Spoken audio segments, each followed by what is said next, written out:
Dans une salle du lycée Toyebana, pleine comme NF, ce vendredi 19 novembre 2021, le directeur provincial de l'EPST Kinshasa Fona a rapporté toutes les instructions du ministre national de l'EPST, professeur Tony Mwaba Kazadi, et celles du ministre provincial près du gouverneur Charles Mbutamuntu, aux centaines de chefs d'établissement du primaire et secondaire sur les frais scolaires et autres. Ceci pour la bonne marche de cette année scolaire 2021-2022. Accompagné par l'inspecteur principal provincial, Mme Godelive Mwinda Gandongo, du directeur provincial de SECOP et du directeur provincial de la CERNI, tous de la province éducationnelle Kinshasa Fona, prophète de Floribert Yilunga Mbombo, a invité le chef d'établissement en présence de certains coordonnateurs conventionnés et non conventionnés, le représentant de l'ANAPECO et autres, à ne rien ajouter sur le frais fixé par sa hiérarchie.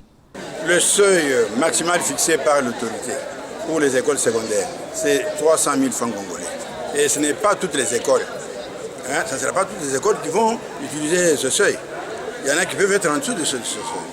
Et ceux qui trouvent qu'ils peuvent encore avoir quelque chose un peu de plus pour bien fonctionner, ils vont faire leur demande auprès du ministre provincial en charge de l'éducation pour obtenir cela. C'est ce que nous cherchons. Nos enfants ont une grande chance pour cet enseignement qui a toujours existé. Avec 5 000 francs, l'enfant est connecté toute l'année. Quel avantage!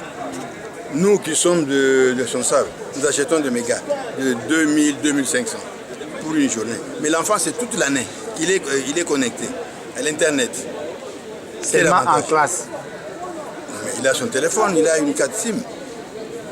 Quand on a une 4 SIM, on l'utilise partout. L'enseignement à distance, l'enfant peut être chez lui à la maison, il reçoit les cours. C'est ça l'enseignement à distance.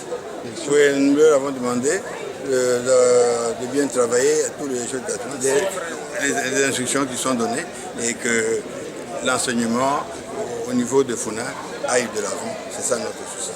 Pour sa part, Mme Godelive Mwinda, l'IPP Kinfuna a tenu à rappeler le respect du calendrier scolaire avant d'interdire aux chefs d'établissement toute forme d'antivalaire tout au long de cette année scolaire 2021-2022.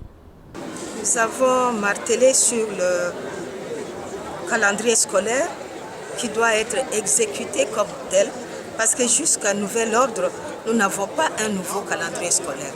Nous devons suivre le calendrier scolaire tel qu'il est dicté par la hiérarchie et pour les écoles qui sont en retard, faire en sorte que ces retards-là soient rattrapés sans frais de la part des parents. Mais les programmes de cours doivent être épuisés à la fin de l'année scolaire. Le représentant de l'ANAPECO était là, il a entendu. Je pense qu'il en fera large diffusion dans les écoles.